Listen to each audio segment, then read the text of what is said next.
자, 이제 시간이 되었습니다. 출애굽기 29장 26절부터 또 계속해서 읽어가도록 하겠습니다. 지금 내용은 제사장 직분 위임식이고요. 제사장이 아론과 아론의 자녀들을 제사장으로 세우기 위해서 지금 어떻게 어떤 제물을 바쳐서 어떤 옷을 입히고 어떤 제물을 바쳐서 이들을 거룩하게 할 것인지 하는 이야기를 이어가고 있는 것입니다. 자, 26절부터 읽습니다. 너는 아론의 위임식 수량의 가슴을 가져다가 여호와 앞에 흔들어 요제를 삼으라. 이것이 내 분깃이니라. 너는 그 흔든 요제물 곧 아론과 그의 아들들을 위임식 수량의 가슴과 넓적다리를 거룩하게 하라. 이는 이스라엘 자손이 아론과 그의 자손에게 돌릴 영원한 분깃이요 거제물이니 곧 이스라엘 자손이 화목제의 제물 중에서 취한 거제물로서 여호와께 드리는 거제물이니라. 아론의 성인은 후에 아론의 아들들에게 돌릴지니 그들이 그것을 입고 기름 부음으로 위임을 받을 것이며 그를 이어 제사장이 되는 아들이 회막에 들어가서 성소에서 섬길 때에는 이레 동안 그것을 입을지니라.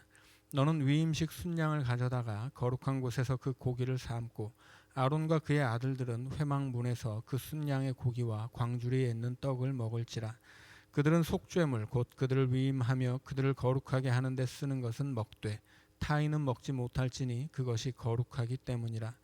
위임식 고기나 떡이 아침까지 남아 있으면 그것을 불에 사를지니 이는 거룩한즉 먹지 못할지니라.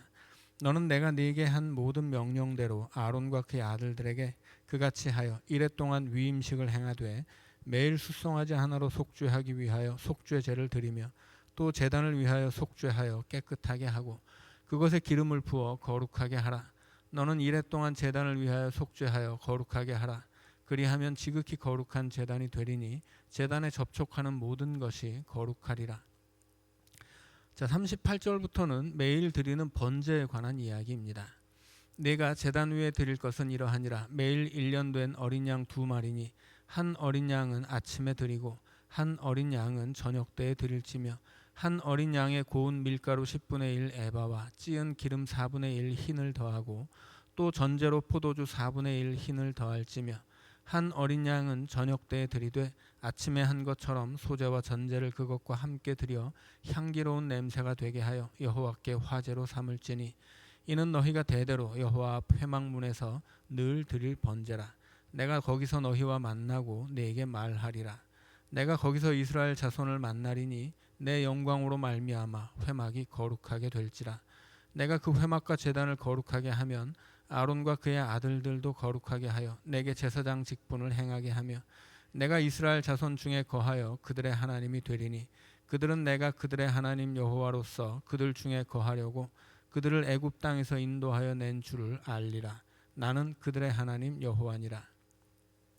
자, 매일 번제를 드릴 것을 명령하시는데 이렇게 해야만 하는 이유가 뭐예요? 42절에 보니까 대대로 여호와 앞 회막 문에서 늘 드릴 번제라. 회막의 문 앞에서 항상 번제를 드리라는 거예요. 왜 항상 번제를 해야 하냐면 43절에 내가 거기서 이스라엘 자손을 만나겠다 그렇게 이야기하십니다. 왜 늘 번제를 드려야 되냐면 하나님이 거기서 그들을 만나셔야 되기 때문에요. 왜 매일 드려요? 매일 만나셔야 하기 때문이죠. 그래서 내 영광으로 말미암아 회막이 거룩하게 될지니라. 이 회막은 다 지웠네요. 회막은 하나님이 거기 임하셔서 하나님의 백성들과 함께 하기 위해서 짓는 거예요. 그리고 회막을 짓기만 해서 끝나는 것이 아니라 거기서 번제를 드려서 하나님의 이스라엘 백성들이 하나님 앞으로 번제를 드리면 나오게 하는 거죠. 그 번제를 드려야 하나님이 그거를 받고 자기 백성을 용서해 주시거든요. 그리고 이렇게 되려면 누가 필요해요? 제사장이 필요해요. 하나님이 세운 중개자죠, 중개자. 사람과 하나님 사이에서 이걸 잇는 중보자라고 할 수도 있고 중개자라고 할 수도 있어요. 중개자가 필요해요. 왜 중개자가 필요해요? 하나님이 직접 만날 수가 없거든요. 성막은 뭐예요? 중개하는 장소예요. 중개하는 장소, 중개하는 사람, 이 중보자들이 필요한 거예요. 우리가 시내산에서 얘기했었죠. 시내산 꼭대기에 하나님이 임재하셨는데 백성들이 그 산에 못 올라갑니다. 왜 못 올라가요? 올라가면 죽으니까. 하나님도 그 꼭대기에 임하셨는데 못 내려와요. 왜 못 내려와요? 내려오면 다 죽으니까. 여튼 하나님이 내려오시든 이스라엘 백성들이 올라가든 다 죽는 거예요. 이스라엘 백성들이. 그러니까 하나님의 그 거룩함 때문에 사람이 그 앞에 나갈 수가 없어요. 그래서 어떻게 해요? 모세를 세우는 거죠. 그래서 신의 산이 필요한 거예요. 중보의 장소, 중보의 사람, 중보가 필요한 거죠. 하나님이 직접 못 만나니까. 그래서 신약으로 오면 하나님이 직접 오죠. 직접 만나려고. 그래서 육신이 되어 오시는 거예요. 그래서 요한복음 1장을 읽어보면 우리가 그전에는 하나님을 볼 수가 없었는데 이제 이 땅에 독생하신 예수님을 통해서 하나님을 본다. 그렇게 이야기합니다. 하나님이 직접 우리와 함께 하시려고 예수의 이름으로 사람이 되어 오신 거예요. 그래서 예수님이 가장 완전한 최후의 중보자가 되는 거죠. 하나님이자 사람이기 때문에 사람의 죄를 가지고 사람을 대표해서 하나님께 나아가고 하나님의 의를 가지고 하나님을 대표해서 우리에게 나오세요. 그래서 우리는 예수님을 통해서 마치 이스라엘이 모세를 통해 하나님을 만나듯이 하나님이 모세를 통해 이스라엘을 만나듯이 우리는 예수님을 통해 하나님을 만나고 하나님은 예수님을 통해 우리를 만나는 거예요. 근데 하나님이 곧 예수님이죠. 육신을 입고 예수의 이름으로 직접 오셨으니까 이것이 바로 삼위일체죠. 그래서 예수님이 우리와 하나님 사이에 유일하고 완전한 중보자다라고 하는 거예요. 그래서 구약에서는 중보자만 필요한 게 아니라 중보소도 필요했어요. 중보하는 사람뿐 아니라 중보의 자리가 필요한 거죠. 그 중보의 자리가 성막이고 나중에 성전이 되고 그 성전의 기능이 임재와 사죄인데 이것을 예수님이 완성하셨다고 말씀을 드렸습니다. 그래서 예수님은 중보자이자 우리를 위한 완전한 성전이다라고 하는 거죠. 여튼 이 구약에서 하나님을 만나기 위해 하나님 백성에게 필요했던 그 모든 중보의 역할을 다 예수님이 해결하신 거예요. 자, 그래서 구약에서는 그 중보의 역할을 성전이 감당하고 그 성전에서 일하는 사람이 바로 제사장입니다. 그리고 제사장들은 그래서 거룩해야 돼요. 어느 정도로 거룩하냐면 성전만큼 거룩해야 됩니다. 그 성전에다 기름을 바른다고 했죠. 성전에서 쓰는 물건에도 기름을 발라요. 그러면 이것들은 다 거룩해져서 하나님의 것이 돼요. 근데 사람한테도 바르죠. 성전이든 성전에서 쓰는 물건이든 거기서 일하는 사람이든 다 똑같은 거예요. 그 거룩의 수준이 똑같아요. 이게 우리가 신의 산에서 볼 수 있듯이 거룩에는 수준이 있습니다. 꼭대기에는 하나님이 임재하셨죠. 모세만 올라갈 수 있어요. 중턱에 장로들까지 올라갔죠. 제사장들이 올라갈 수 있다는 이야기예요. 기슭에는 백성들이 있습니다. 그래서 가장 거룩한 곳, 여기는 지성소예요. 말하자면 성소로 비유하자면 여긴 대제사장만 들어갈 수 있어요. 그 다음에 성소는 제사장들만 들어갈 수 있고 산 밑에는 백성들이 있습니다. 그래서 성막으로 봐도 마찬가지죠. 이게 성막이라고 한다면 여기 문이 있잖아요. 이 앞에는 백성들이 올 수 있어요. 이 뜰에는 제사장들이 왕래하면서 일할 수 있고 지성소에는 대제사장만 들어갈 수 있습니다. 그래서 예를 들어서 땅도 마찬가지예요. 이스라엘이다 그러면 예루살렘 있죠? 가장 거룩한 곳이에요. 예루살렘 성전이 가장 거룩한 곳이에요. 말하자면 여기는 지성소 같은 곳이에요. 예루살렘 성전이 있는 예루살렘이 있습니다. 이것은 성전 뜰과 같은 거예요. 그리고 더 넓게는 이스라엘이 있어요. 이것은 성전 입구와 같은 거예요. 신의 이 산 밑과 같은 거죠. 그리고 그 밖에는 어떤 거예요? 그 밖은 거룩하지 않은 땅이에요. 그래서 거룩에는 단계가 있어요. 신의 산에서도 그렇고 성전에서도 그렇고 가나안에서도 그렇습니다. 거룩의 단계가 있어요.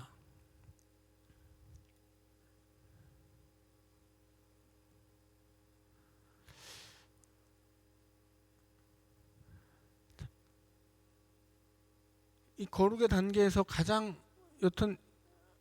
중요한 것이 하나님이고 그 하나님에게서 거룩이 나오는데 그 하나님을 만나기 위해서 하나님이 택하신 사람이 있고 장소가 있죠. 그것이 제사장과 성무전이었잖아요. 이것은 똑같이 거룩해야 돼요. 이제 제사장의 거룩에 대한 이야기를 하다 지금 여기까지 왔는데, 제사장이 얼만큼 거룩해야 되냐? 성전하고 똑같아요. 성전이 거룩하듯이 제사장도 거룩해야 돼요. 그러면 우리는 이렇게 생각할 수 있죠. 그래, 목사님은 거룩해야지. 이렇게 얘기하면 맞아요, 틀려요? 틀려요. 우리는 종교 개혁을 거치면서 개신교 안에 자리 잡은 가장 중요한 교리 중에 하나가 뭐냐면 만인 제사장이에요. 우리는 예수 그리스도를 통해서 누구나 하나님께 나갈 수 있습니다. 그래서 만인 제사장인 거죠. 그러니까 제사장이 성전만큼 거룩해야 된다고 해서 이것이 목사의 얘기가 아니라는 거예요. 누구든 우리는 다 제사장이라고 하는 거죠. 우리는 성전만큼 거룩해야 돼요. 자, 30장 읽습니다. 너는 분향할 제단을 만들지니 곧 조각목으로 만들되 길이가 한 규빗, 너비가 한 규빗으로 네모가 반듯하게 하고 높이는 2규빗으로 하여 그 뿔을 그것과 이어지게 하고 제단 상면과 전후 좌우 면과 뿔을 순금으로 싸고 그 주위에 금태를 둘을 찌며 금태 아래 양쪽에 금고리 둘을 만들되 곧 그 양쪽에 만들지니 이는 제단을 매는 채를 꿰을 곳이며 그 채를 조각목으로 만들고 금으로 싸고 그 제단을 증거궤 위 속죄소 맞은편 곧 증거궤 앞에 있는 휘장 밖에 두라. 그 속죄소는 내가 너와 만날 곳이며 아론이 아침마다 그 위에 향기로운 향을 사르되 등불을 손질할 때에 살을 찌며 또 저녁 때 등불을 켤 때에 살을 찌니 이 향은 너희가 대대로 여호와 앞에 끊지 못할지며 너희는 그 위에 다른 향을 사르지 말며 번제나 소제를 드리지 말며 전제에 술을 붓지 말며 아론이 1년에 한 번씩 이 향단 뿔을 위하여 속죄하되 속죄제의 피로 1년에 한 번씩 대대로 속죄할지니라. 이 제단은 여호와께 지극히 거룩하니라. 자, 여기까지는 분향할 제단, 분향단이죠. 분향단은 아까 말씀드린 것처럼 휘장을 사이에 두고 언약궤와 마주보고 있는 것이 분향단이에요. 향을 피우는 거죠. 요한 계시록으로 가면 이 향을 성도의 기도라고 합니다. 이 성도의 기도를 상징하는 이 분향단은 1년 내내 단 한 번도 꺼져서는 안 돼요. 그리고 이것은 여호와께 지극히 거룩하니라. 이거 엄청 중요하다라는 이야기죠. 자, 11절부터 회막 봉사에 쓰는 속전에 관한 이야기를 읽습니다. 여호와께서 모세에게 말씀하여 이르시되 내가 이스라엘 자손의 수효를 조사할 때 조사받은 각 사람은 그들을 계수할 때 자기의 생명의 속전을 여호와께 드릴지니 이는 그들을 계수할 때 그들 중에 질병이 없게 하려 함이라. 자, 생명의 속전이라는 건 뭐예요? 생명을 속한다는 것은 값을 치른다는 뜻이에요. 그래서 대속한다는 대신 값을 치른다는 말이고 속한다는 값을 치른다. 그러니까 가게에 가서 1,000원짜리 과자를 살 때 1,000원 내는 게 속하는 거예요. 자, 그런데 생명의 속전이라는 건 뭐예요? 그 사람의 생명의 값을 치르는 거예요. 그 생명의 값을 치른다는 건 무슨 뜻이냐면 이 생명이 하나님의 것인데 내가 쓰고 있잖아요. 그 값을 치른다라는 뜻이에요. 자, 그렇게 그 생명에 주어진 값을 치르면 12절 끝 말미에서 뭐라고 이야기합니까? 질병이 없게 하려 함이라. 그 질병이 없다는 것은 단순히 코로나 걸리지 않게 해주겠다, 어디 아프지 않겠다 이런 것이 아니고 이 시대의 질병의 권세라는 것은 죄악의 결과예요. 죄악의 권세가 너를 침범하지 못하게 하겠다. 네 생명은 오직 내가 붙잡아서 온전히 하겠다. 이런 뜻입니다. 단순히 지금 우리가 사용하는 질병이란 말의 의미와는 좀 다른 뜻으로 쓰였다고 하는 거예요. 자, 13절부터 읽습니다. 무릇 계수 중에 드는 자마다 성소의 세겔로 반세겔을 낼지니 한 세겔은 20게라라. 그 반세겔을 여호와께 드릴지며 계수 중에 드는 모든 자 곧 20살 이상 된 자가 여호와께 드리되 너희의 생명을 대속하기 위하여 여호와께 드릴 때 부자라고 반세겔에서 더 내지 말고 가난한 자라고 덜 내지 말지며 너는 이스라엘 자손에게서 속전을 취하여 회막 봉사에 쓰라. 이것이 여호와 앞에서 이스라엘 자손의 기념이 되어서 너희의 생명을 대속하리라. 자, 속전을 거두는 목적이 뭐예요? 회막 봉사에 쓰기 위해서예요. 회막 봉사라고 하는 건 뭘까요? 회막에서 사람들이 봉사를 하잖아요. 봉사할 때는 사람도 있어야 되고 물건도 있어야 돼요. 그런데 사람이 거기서 봉사하려면 이 사람에게 값을 줘야 돼요. 왜냐하면 이 사람, 지금 회막에서 일하는 사람들은 다른 일을 못 하거든요. 먹고 살아야 된단 말이에요. 먹고 살아야 되니까 회막에서 일을 하게 하려면 돈을 줘야 돼요. 나중에 말라기서로 가면 이게 안 돼요. 그 회막에서 일하는 레위인들이 먹고 살라고 이스라엘 백성들이 세금으로 11조를 내는데 이걸 제사장들이 착복하거든요. 그럼 어떻게 됩니까? 레위인들은 먹고 살 길이 막히니까 밖에 나가서 일을 해야 돼요. 그럼 어떤 결과가 이루어져요? 성전이 망하는 거예요. 성전 기능이 정지됩니다. 그래서 성전이 문을 닫을 수밖에 없어요. 이 제사장들의 뭐라고 해야 되나요? 이걸 뭐 비리라고 해야 될까요? 착복 뭐 이런 거죠. 말라기에서 11조에 대해서 막 경고하는데 그거 백성들에게 하는 이야기 아닙니다. 백성들은 11조 잘 바쳤어요. 그거 훔쳐먹는 제사장들에게 욕하는 말씀이 말라기예요. 그러니까 말하자면 요즘에 뭐 큰 대형 교회에서 목사들이 그 뭐 헌금으로 바쳐진 거 막 자기가 갖다가 막 자기 아들 신문사 차려주고 이런 일 있잖아요. 우리나라 제일 큰 교회에서 그런 얘기를 하는 거예요.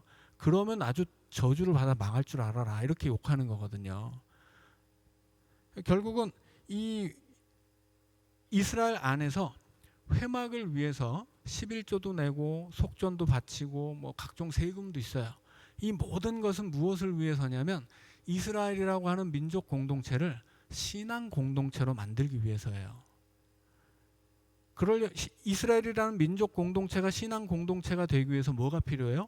성전이 필요하고 성전에서 일하는 사람들이 필요하고 성전에서 제사가 드려지고 거기서 사람들이 일하려면 뭐가 있어야 돼요? 돈이 있어야 돼요. 그걸 바쳐야 되는 거예요. 그래서 이스라엘 백성들에게 세금으로 부여한 것이 11조이고 그 외에도 각종 세금과 헌금들이 있는데 이 모든 것들이 이스라엘이라고 하는 민족 공동체를 신앙 공동체로 세우기 위한 방법이에요. 그래서 우리가 오늘날에도 헌금을 바치잖아요. 헌금을 왜 바쳐요? 교회를 세우기 위해서예요. 교회가 운영되려면 뭐 선교하는데 구제하는데 혹은 뭐 예배를 드리는데 여러 가지 성전에서 일하는 뭐 목사님과 뭐 관리 집사님 뭐 사례도 줘야 되고 뭐 여러 가지 사업을 하려면 재정도 필요하죠. 이런 것들이 왜 이런 것들을 위해서 헌금을 바치는 거잖아요. 그러니까 헌금을 뭐 이렇게 굉장히 뭐 거룩하게 혹은 뭐 이렇게 비유적으로 생각할 필요가 없어요. 헌금은 왜 드리는 거냐면 교회를 운영하기 위해서예요. 이스라엘 구약에서부터 하나님은 성전을 운영하기 위해서 헌금을 받습니다. 그것은 뭐 세금의 형태로 혹은 뭐 재물의 형태로 바쳐지지만 결국 그 목적은 뭐예요? 성전을 유지해서 이 성전을 통해 이스라엘 백성들이 하나님 민족 공동체가 아니라 신앙 공동체로 세워지기 위한 거예요. 그래서 오늘날의 헌금 그것이 뭐 11조든 감사헌금이든 이것은 뭐냐면 경제 논리로 쉽게 설명드린다면 n분의 1이에요. 우리 교회 공동체에 소속된 공동체의 그 회원들이 내가 속한 교회 공동체가 예배하기 위해서 혹은 선교하기 위해서 하나님이 맡겨주신 일을 하기 위해서 뭔가 필요한 재물을 여기 소속된 사람들이 n분의 1로 드리는 거예요. 그게 헌금입니다. 그래서 헌금이라고 하는 것은 어렵지 않아요. 이것은 신앙의 n분의 1이에요. 내게 내 몫의 n분의 1을 하나님께 드리는 겁니다. 그러면 결국 그것을 통해서 교회가 세워지는 거죠. 그렇게 세워진 교회가 교회에는 뭐 여러 가지 것이 필요한데 그 중에 하나가 재정적인 거죠. 그 재정을 채워서 내가 나의 n분의 1로 채워서 교회를 세워서 하나님의 이 일을 하는 거예요. 구약에서도 이 원리거든요.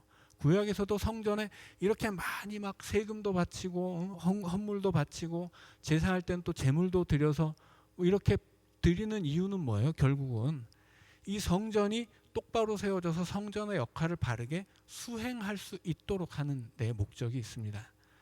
여기서 만약에 벗어나서 무슨 사무엘의 아들들처럼 자기가 받을 몫에서 막 갈고리로 쿡 찍어다가 뭐 더 갖다 먹으면 그놈은 망하는 거죠.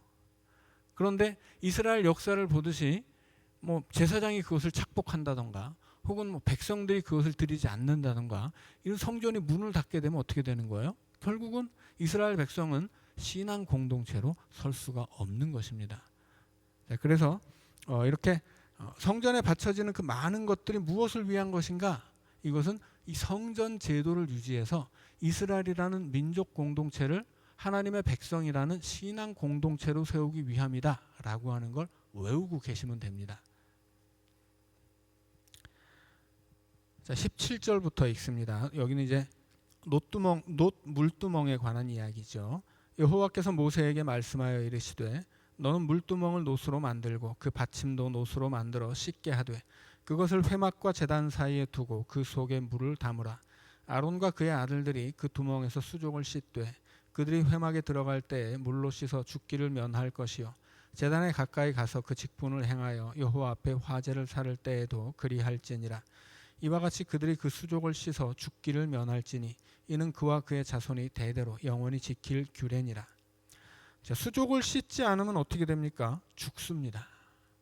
제사장이라고 할지라도 거룩하지 않으면 죽는다는 거예요. 자, 그래서 그 거룩함을 유지하기 위해서 물이 필요하고 그 물로 이렇게 잘 씻어야 돼요. 근데 이 성막 안에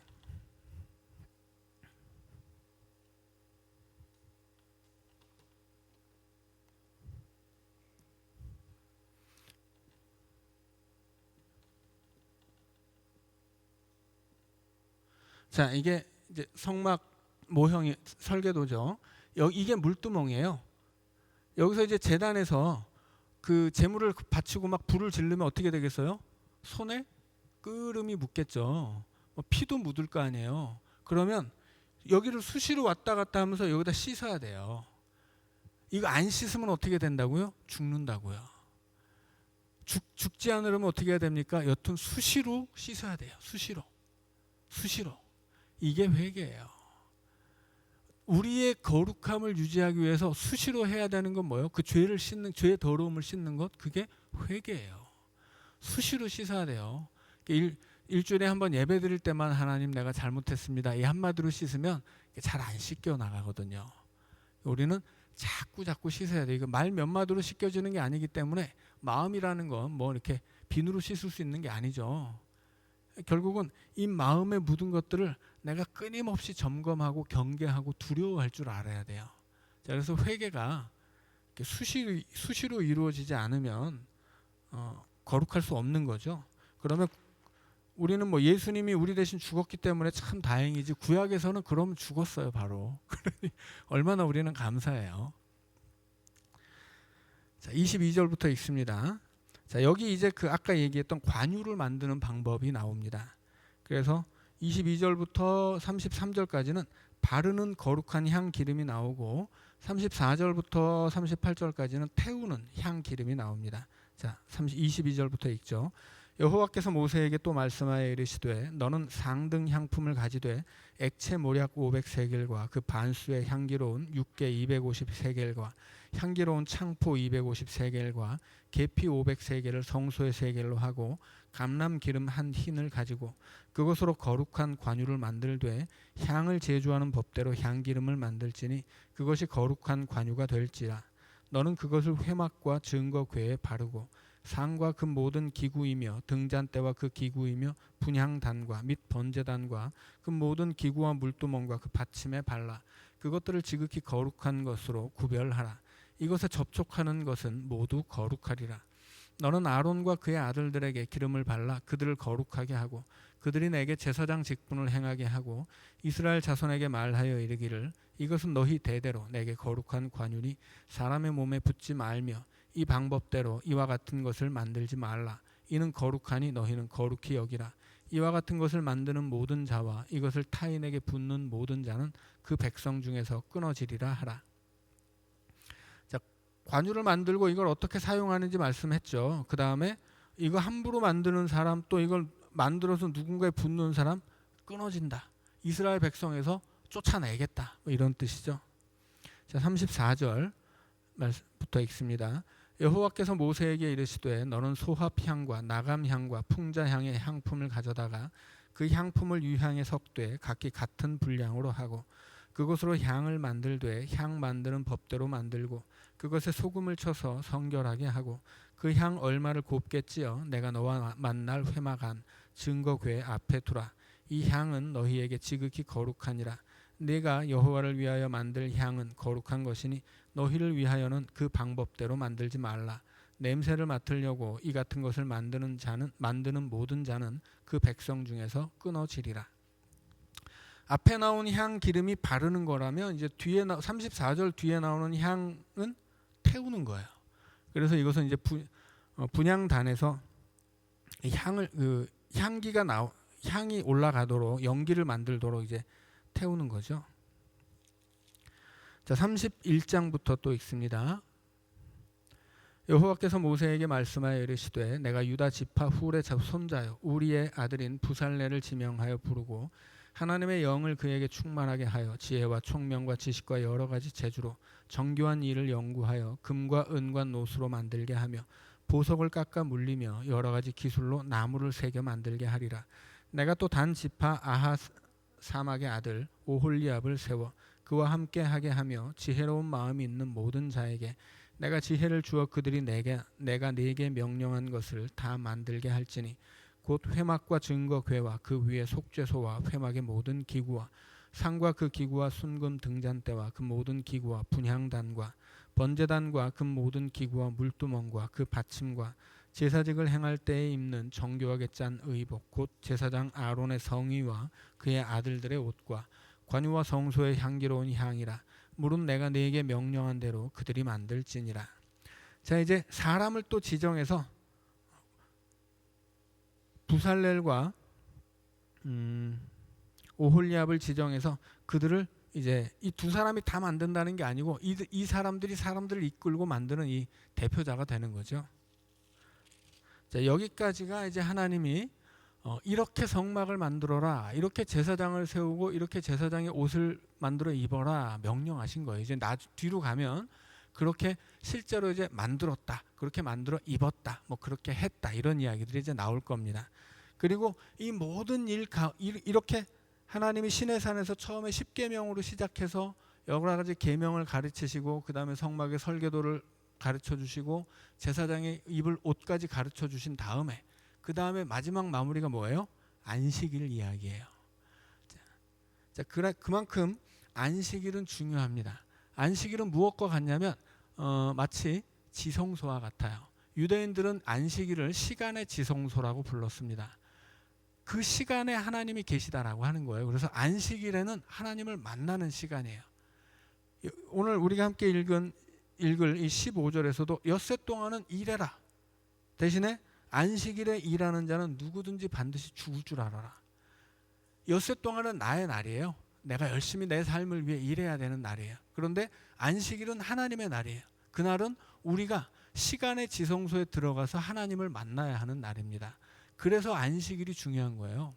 우리가 삶을 사는데 일주일 내내 일만 하면 우리는 일의 노예예요. 우리는 그 일로 버는 돈의 노예가 되는 겁니다. 그런데 시간의 지성소에 들어감으로써 우리는 하나님의 백성이 되는 겁니다. 그래서 이 안식일을 제대로 지키지 못하면 너는 하나님 백성 아니다라는 얘기를 지금 하나님이 계속 반복해서 하고 있어요. 재밌는 것은 시간이 간당간당하네요. 자, 우리가 이제 구약에는 안식일인데 오늘 우리에게는 이제 주일이 되었죠. 그런데 구약에서 이 요일을 세는 법이 우리랑 굉장히 틀려요. 우리는 월화수목금토일이잖아요. 일요일을 주일이라고 부르는 거죠. 그런데 창세기를 보면 월화수목금토일 이게 없어요. 왜 없을까요? 여기는 아주 재밌는 이유가 있는데 월요일은 뭐예요? 월요일은 어떤 날이? 왜 월요일이라는 이름이 붙었을까요? 그날은 본래 달의 신의 날이에요. 월.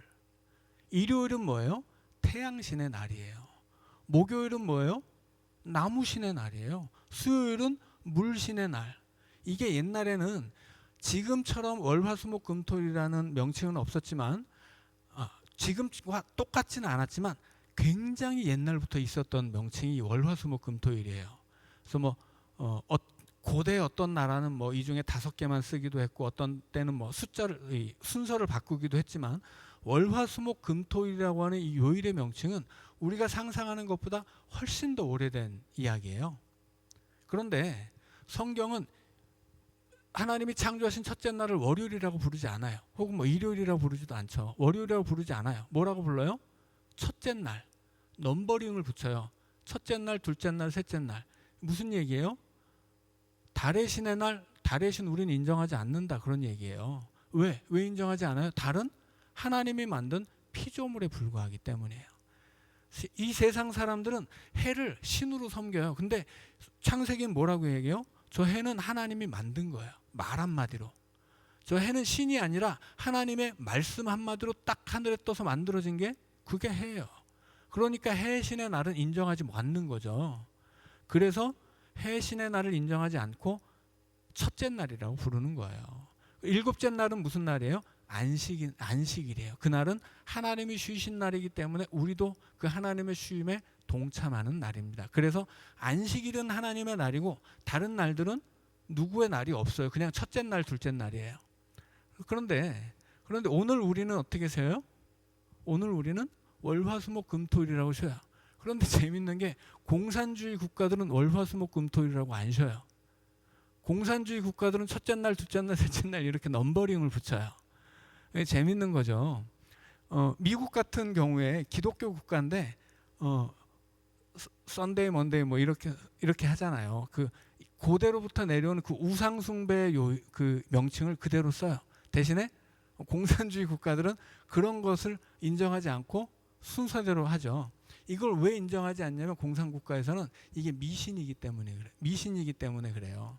이게 그 공산주의는 또 나름대로 미신을 굉장히 싫어하거든요. 그래서 이걸 인정하지 않기 위해서 넘버링을 쓰고 오히려 기독교 국가들은 그 옛날부터 내려오는 방식대로 요일을 붙여서 씁니다.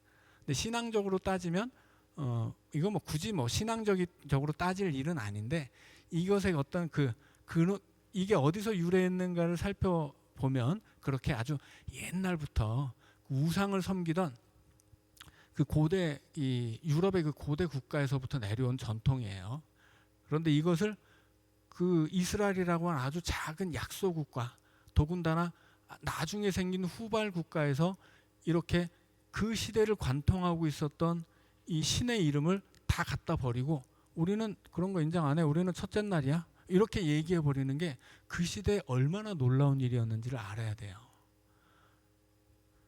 안식일에서 엉뚱한 얘기까지 왔습니다. 자, 오늘은 안식일 31장을 끝까지 읽고 마치도록 하겠습니다. 자, 12절부터 읽습니다. 여호와께서 모세에게 말씀하여 이르시되 너는 이스라엘 자손에게 말하여 이르기를 너희는 나의 안식일을 지키라. 이는 나와 너희 사이에 너희 대대 표징이니 나는 너희를 거룩하게 하는 여호와인 줄 너희가 알게 함이라. 너희는 안식일을 지킬지니 이는 너희에게 거룩한 날이 됨이니라. 그날을 더럽히는 자는 모두 죽일지며 그날에 일하는 자는 모두 그 백성 중에서 그 생명이 끊어지리라. 엿새 동안은 일할 것이나 일곱째 날은 큰 안식일이니 여호와께 거룩한 것이라. 안식일에 일하는 자는 누구든지 반드시 죽일지니라. 이같이 이스라엘 자손이 안식일을 지켜서 그것으로 대대로 영원한 언약을 삼을 것이니 이는 나와 이스라엘 자손 사이에 영원한 표징이며 나 여호와가 엿새 동안에 천지를 창조하고 일곱째 날에 일을 마치고 쉬었음이니라 하라. 여호와께서 시내산 위에서 모세에게 이르시기를 마치신 때 증거판 둘을 모세에게 주시니 이는 돌판이요 하나님이 친히 쓰신 것이더라. 자, 여기서 다시 한번 우리가 꼭 기억해야 할 것은 하나님이 안식일을 얼마나 중요하게 생각하느냐 하는 거야. 죽여라. 안식일 지키지 않으면 죽여라. 그날 일하는 자는 이스라엘 백성 아니다. 계속 반복하죠. 이 짧은 구절 안에서도 몇 번씩 반복해요. 자, 그렇다면 오늘 우리는 안식일을 주의 날로 계승했는데 주의 날을 우리가 지키는 것이 왜 중요하겠어요? 우리가 주의 날을 지키지 않으면 우리는 세상의 노예예요. 날마다 일만 하잖아요. 그 사람 일의 노예예요, 그냥. 그래서 이 주의 날이라고 하는 것은 마치 표지판과 같은 거예요. 우리가 이 땅에서부터 저 하나님 나라에 이르기까지 하나님 나라를 찾아가는데 너무 바쁘게 세상을 살다 보면 길을 잃을 수도 있거든요. 그때 일주일에 한 번씩 표지판을 만나는 거예요. 야, 거기로 가는 거 아니야. 여기로 우리는 가야 돼. 하나님 나라를 향한 이정표를 세워놓은 것이 바로 주의 날이에요. 그래서 우리는 일주일에 한 번씩 하나님을 예배하면서 그날 하나님께 기도도 하고 말씀도 듣고 찬양도 부르고 또 헌신도 하면서 그렇게 내가 이 땅의 백성이 아니라 내가 일의 노예 아니라 돈의 노예 아니라 하나님 백성이고 우리의 인생은 이 땅에서 전부가 아니라 하나님 나라를 향해 나아가는 것이라는 걸 그 이정표를 통해서 알 수 있는 거예요. 그래서 구약이든 신약이든 그것이 안식일이든 주의 날이든 이것이 지켜지지 않으면 그는 하나님의 백성으로 살 수가 없어요. 그걸 안 지키기 때문에 하나님 백성 안 되는 게 아니고 그걸 안 지키면 하나님 백성으로 하나님이 삼아 주려고 해도 되지가 않는다고요. 그러니까는 주의 날을 지키는 게 중요합니다. 구약에서는 안식일을 지키는 게 중요했고 그래서 우리 애들 아무리 공부가 중요해도 교회 나오게 해야 돼요. 주의 날 지키지 않으면 걔 인생은 그냥 망하는 거예요. 걔는 이 세상에서 하나님 자녀로 살 수가 없어요. 주의 날 지키지 않는 사람들은. 이건 100%예요. 여러분 주일에 교회 나오지 않는 사람들은 세상 사람들도 저 사람 예수 믿는다고 얘기 안 해요. 네가 뭔 예수를 믿냐고 하지. 너 교회도 안 나가면서 교회도 안 나가면서 네가 무슨 예수 믿어? 이렇게 얘기하지. 누가 예수 믿는다고 하겠어요. 이것은 우리도 그렇거니와 우리를 보는 세상 사람들도 우리의 예배를 받으신 하나님도 인정할 수 없는 거예요. 그러니 이 주의 날을 지킨다는 것, 하나님이 정한 이 날을 지킨다는 것, 엿새는 우리를 위해서 일을 하는 날이에요. 주의 날은 주의 날이에요. 말 그대로 이 날을 지킬 수 있는 사람들만이 주의 백성인 것이고 지키지 못하면 주의 백성이 될 수 없습니다. 구약의 아주 엄격한 안식일 규정을 통해서 오늘 우리도 그만큼 주의 날을 지키는 것이 중요하다고 하는 것을 좀 깨닫게 되기를 바랍니다. 오늘은 좀 길게 읽었는데 여기까지 하고 기도하고 마치겠습니다.